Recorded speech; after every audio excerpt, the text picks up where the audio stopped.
Hello नमस्कार दोस्तों, स्वागत है आप सभी का हमारे YouTube channel GP education centre में। दोस्तों आज के इस वीडियो में रीजनिंग के 7 अति महत्वपूर्ण प्रश्न लेकर आए हैं जो कि अलग अलग एग्जाम में कई बार रिपीट कर चुके हैं। दोस्तों मैं इस वीडियो में इस टाइप के क्वेश्चन को शामिल किया हूं, जैसे जिस प्रकार चार मीनार का रिलेशन भारत दिया है उसी प्रकार पिरामिड का रिलेशन प्रश्नवाचक चिन्ह के स्थान पर क्या होगा। और क्वेश्चन है दी गई श्रेणी को पूर्ण कीजिए। दोस्तों यहाँ पे एक श्रृंखला यानी कि सीरीज दी गई है। सीरीज में यहाँ पे प्रश्नवाचक चिन्ह के स्थान पर कौन सी अक्षर आएगा फाइंड करना है। यहाँ पे 4 ऑप्शन दिया है, चारों ऑप्शन में से कौन सा अक्षर प्रश्नवाचक चिन्ह के स्थान पर आएगा पूर्ण करना है। तो दोस्तों और क्वेश्चन है यदि an बराबर 14 CAT कैट बराबर 60 है तो बेग बराबर क्या होगा। दोस्तों इस वीडियो में सभी आपको मोस्ट इंपॉर्टेंट क्वेश्चन मिलेंगे क्योंकि सभी सेट पैटर्न के क्वेश्चन लेकर आया हूँ। दोस्तों यह रीजनिंग का पार्ट नंबर 29 है। अगर 28 तक आप नहीं देखे हैं तो हमारे चैनल पर जाकर देख सकते हैं। तो दोस्तों अगर आप भी किसी भी गवर्नमेंट एग्जाम की अगर तैयारी कर रहे हैं, जैसे SSC CGL CHSL MTS CPO steno GD bank PO SBI PO SBI clerk IBPS PO railway NTPC group D UP SSC UPP Delhi police constable. दोस्तों किसी भी गवर्नमेंट एग्जाम की तैयारी कर रहे हैं आप तो इस वीडियो को शुरू से अंत तक जरूर देख लीजिएगा क्योंकि यह वीडियो सभी एग्जाम के लिए अति महत्वपूर्ण है। तो दोस्तों आइए शुरू करते हैं। एक एक क्वेश्चन को ध्यान से देखिएगा। फर्स्ट क्वेश्चन है, क्वेश्चन नंबर 1 है जिस प्रकार चार मीनार का रिलेशन भारत दिया है उसी प्रकार पिरामिड का रिलेशन प्रश्नवाचक चिन्ह के स्थान पर क्या होगा। तो दोस्तों यहाँ पे 4 ऑप्शन दिया है, चारों ऑप्शन में से कौन सा ऑप्शन यहाँ पे प्रश्नवाचक चिन्ह के स्थान पर आएगा यही फाइंड करना है। तो आइए देखते हैं कैसे होगा। तो दोस्तों सबसे पहले हम समझेंगे यहाँ पर चार मीनार और भारत का क्या रिलेशन बन रहा है, इसी प्रकार हम पिरामिड का प्रश्नवाचक चिन्ह के स्थान पर लिखेंगे। तो देखते हैं। तो दोस्तों यहाँ पे जो चार मीनार है, चार मीनार कहाँ पे स्थित है, भारत में। इस प्रकार यहाँ पे चार मीनार और भारत का रिलेशन बन रहा है, यानी कि चार मीनार भारत में स्थित है। इसी प्रकार हम पिरामिड का रिलेशन बनाएंगे, यानी कि पिरामिड कहाँ पे स्थित है, पिरामिड मिस्र में स्थित है, जो कि ऑप्शन नंबर डी में दिया है। तो दोस्तों यहाँ पे मिस्र हो जाएगा, प्रश्नवाचक चिन्ह के स्थान पर मिस्र हो जाएगा। जिस प्रकार यहाँ पे चार मीनार भारत में स्थित है इसी प्रकार पिरामिड मिस्र में स्थित है। इस प्रकार पिरामिड का मिस्र से रिलेशन हो जाएगा, जो कि ऑप्शन नंबर डी में दिया है। ऑप्शन नंबर डी सही हो जाएगा और प्रश्नवाचक चिन्ह के स्थान पर मिस्र हो जाएगा। तो दोस्तों यह क्वेश्चन आपको समझ में आ गया होगा अच्छे से। अब अगला नेक्स्ट क्वेश्चन देखते हैं। तो दोस्तों क्वेश्चन नंबर 2 है जिस प्रकार 35 का रिलेशन 34 दिया है उसी प्रकार 76 का रिलेशन प्रश्नवाचक चिन्ह के स्थान पर क्या होगा, यानी कि कौन सी संख्या आएगी यही फाइंड करना है। तो आइए देखते हैं कैसे होगा। तो दोस्तों सबसे पहले हम यहाँ पे जो 35 दिया है, अगर हम 35 में से 1 घटा देंगे तो 34 आ जाएगा। 34 यहाँ पर आया है। अब इसी प्रकार हम 76 का करेंगे। क्या करेंगे, 76 में से 1 घटाएंगे, 76 में से 1 घटाएंगे तो 75 आ जाएगा। क्या 75 किसी भी ऑप्शन में है, नहीं दिया है। तो हम किसी और लॉजिक से देखते हैं।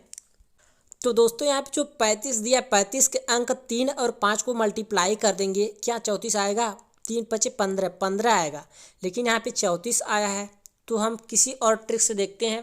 तो दोस्तों यहाँ पे जो 35 के अंक 3 और 5 का अगर स्क्वायर कर देंगे, हम यहाँ पे करते हैं 3 का स्क्वायर और 5 का स्क्वायर कर देंगे तो कितना आएगा। 3 का स्क्वायर 9, 5 का स्क्वायर 25, 9 और 25 को हम ऐड कर देंगे तो 9 5 14 2 1 3, यानी कि 34 आ जाएगा। दोस्तों यहाँ पे क्या किया गया है, 35 के अंक 3 और 5 का स्क्वायर करके ऐड किया गया है, यहाँ पे 34 आया है। अब इसी प्रकार हम 76 का भी करेंगे। 76 के अंक 7 का स्क्वायर करेंगे और 6 का स्क्वायर, दोनों का स्क्वायर करके ऐड करेंगे। 7 का स्क्वायर 49 होगा, 6 का स्क्वायर 36 होगा। 49 में अब 36 हम ऐड करेंगे, 9 6 15 के 5 3 4 3 7 1 8, यानी कि 85 आएगा, जो कि ऑप्शन नंबर ए में दिया है। दोस्तों यहाँ पे देखिए ऑप्शन नंबर ए में दिया है 85। तो इस प्रकार यहाँ पे प्रश्नवाचक चिन्ह के स्थान पर 85 यानी कि 85 हो जाएगा। तो मैं उम्मीद करता हूँ दोस्तों यह भी क्वेश्चन आपको अच्छे समझ में आ गया होगा। अब अगला नेक्स्ट क्वेश्चन देखते हैं। तो क्वेश्चन नंबर 3 है दोस्तों, दिए गए विकल्पों में से विषम शब्द चुनिए। विषम शब्द यानी कि यहाँ पे 4 ऑप्शन दिया, चारों ऑप्शन में जो भी शब्द लिखा हुआ है 3 ऑप्शन में सेम रिलेशन बनेगा, 1 ऑप्शन अलग टाइप का होगा जिसे विषम शब्द हम कहेंगे। तो आइए देखते हैं कौन सा विषम शब्द है। तो दोस्तों यहाँ पे ध्यान से देखने पर जो भी शब्द लिखा हुआ है, मणिक लिखा हुआ है, प्लेटिनम, स्वर्ण, चांदी, तो यहाँ पे कौन सा विषम लग रहा है, ध्यान से देखिएगा क्वेश्चन को। यहाँ पे मणिक लिखा हुआ है, प्लेटिनम, स्वर्ण, चांदी। तो दोस्तों यहाँ पे केवल मणिक को छोड़कर सभी जो है धातुएं हैं। प्लेटिनम धातु है, स्वर्ण धातु है, चांदी धातु है, लेकिन जो है मणिक जो है रत्न है। मणिक रत्न है, यानी कि अलग टाइप का है। ऑप्शन विषम शब्द इसे हम कहेंगे, मणिक विषम शब्द हो जाएगा, जो कि रत्न है। और प्लेटिनम स्वर्ण चांदी जो दिया है ये सभी धातुएं हैं। तो इस प्रकार ऑप्शन नंबर ए विषम शब्द हो जाएगा। दोस्तों ये भी क्वेश्चन आपको समझ में आ गया होगा। अब अगला नेक्स्ट क्वेश्चन देखते हैं।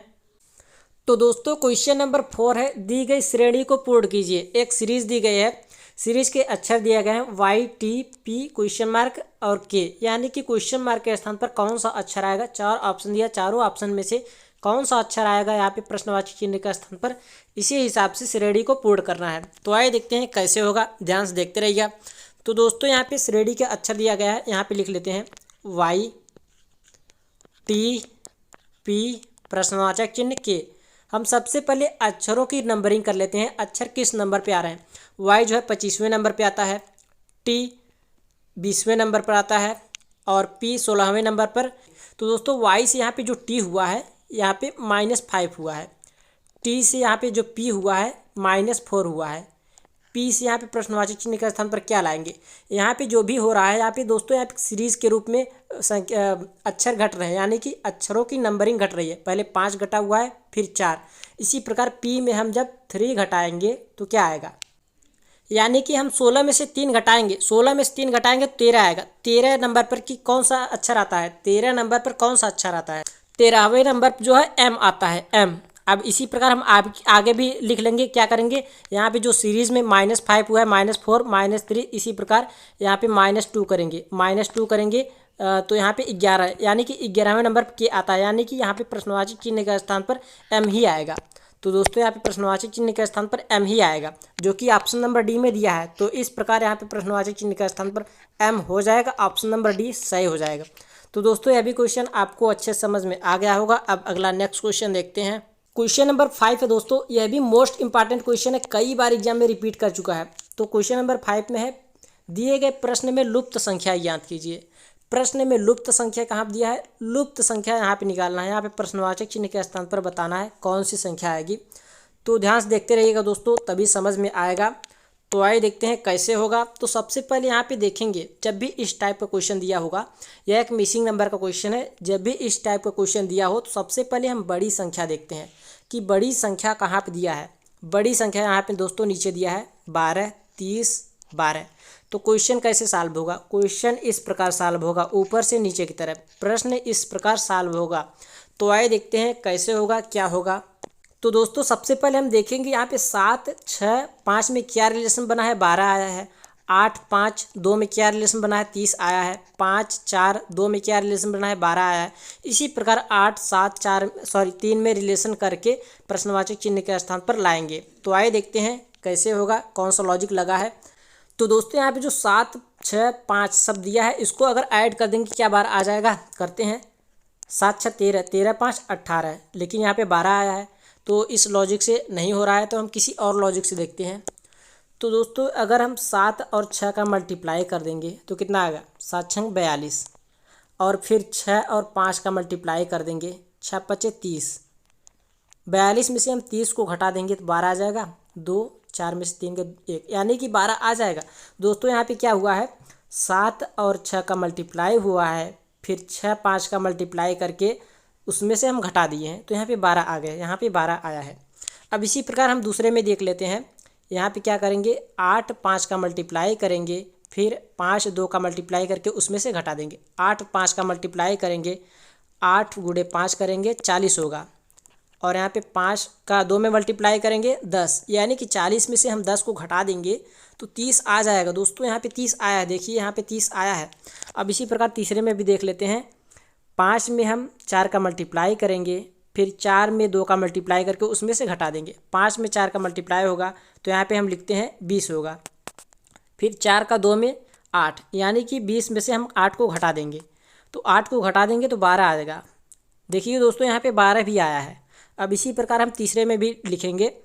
अब आपको पता चल रहा होगा किस लॉजिक से क्वेश्चन सॉल्व होगा। अब इसी प्रकार हम तीसरे में भी करते हैं। तो यहाँ पे क्या होगा, यहाँ पे 8 और 7 का मल्टीप्लाई होगा, फिर मल्टीप्लाई करने के बाद 7 3 का मल्टीप्लाई करके उसमें से घटा देंगे। 8 और 7 का मल्टीप्लाई करेंगे तो कितना आएगा, 8 7 56, यहाँ पे 8 7 का मल्टीप्लाई होगा 56।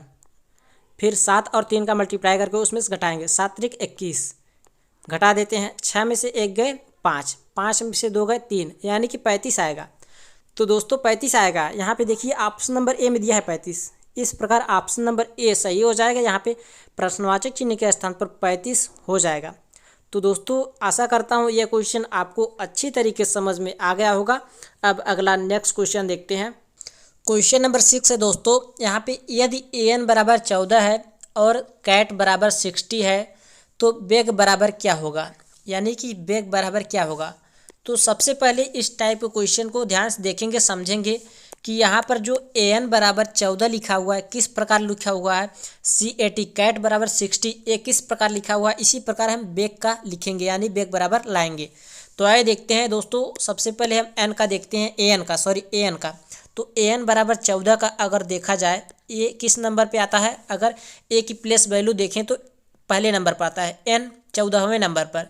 यहाँ पे a की प्लेस वैल्यू 1 और n की प्लेस वैल्यू यानी कि नंबर 14 पे आता है, तो इसको आपस में मल्टीप्लाई कर देंगे तो 14 1 का 14 आ जाएगा। दोस्तों यहाँ पे 14 आया है, यानी कि इनके प्लेस वैल्यू यानी किस नंबर पे आते हैं उनकी नंबरिंग करके मल्टीप्लाई करेंगे तो यहाँ पे 14 आ जा रहा है। अब इसी प्रकार कैट का लिखते हैं, CAT कैट।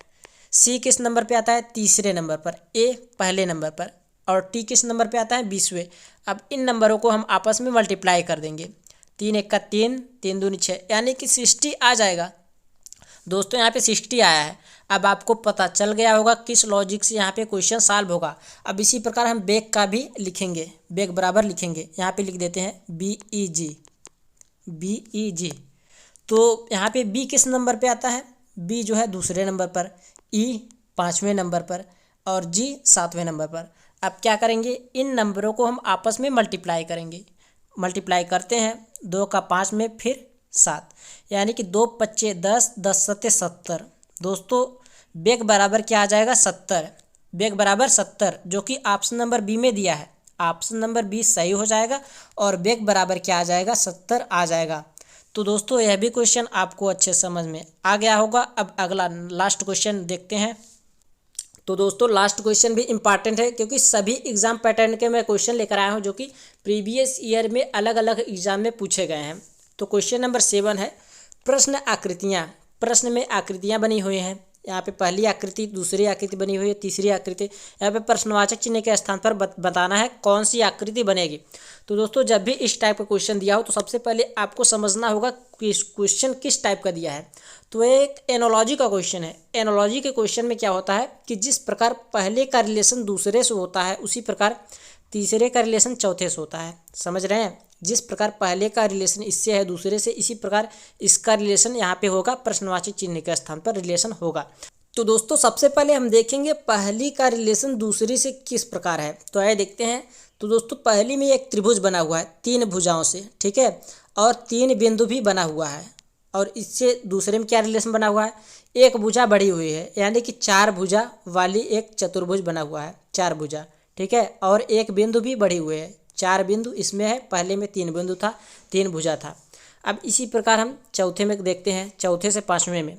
चौथे में 4 भुजा है, 4 बिंदु भी है, तो 5वें में क्या होगा, एक बिंदु बढ़ेगा और एक भुजा भी बढ़ेगा। 4 भुजा है तो 5 भुजा हो जाएगा 5वें में, यानी कि प्रश्नवाचक चिन्ह के स्थान पर। तो यहाँ पे हम लिखते हैं, बनाते हैं, 5 भुजा बन गया तो पंचभुज हो गया। और यहाँ पे एक बिंदु भी बढ़ाएंगे, 5 बिंदु भी हो जाएगा। तो दोस्तों ये जो है आकृति जिस ऑप्शन में होगा वही ऑप्शन सही होगा। ये आकृति ऑप्शन नंबर डी में है तो ऑप्शन नंबर डी सही होगा। अब यहाँ पे नीचे देखिए ऑप्शन नंबर डी किस ऑप्शन में है, ऑप्शन नंबर बी में है, तो इस प्रकार ऑप्शन नंबर बी सही हो जाएगा। यहाँ पे प्रश्नवाचक चिन्ह के स्थान पर यही आ जाएगा। तो दोस्तों मैं आशा करता हूँ इस वीडियो में आपको सभी प्रश्न अच्छे से समझ में आ गए होंगे। अगर वीडियो थोड़ा सा भी आपको अच्छा लगा हो तो वीडियो को लाइक कर दीजिए। अगर आप चैनल पर नए हैं तो चैनल को सब्सक्राइब कर दीजिए ताकि मेरी नई वीडियो की नोटिफिकेशन मिलता रहे आपको। आज के लिए बस इतना, फिर मिलते हैं किसी नेक्स्ट वीडियो में। धन्यवाद।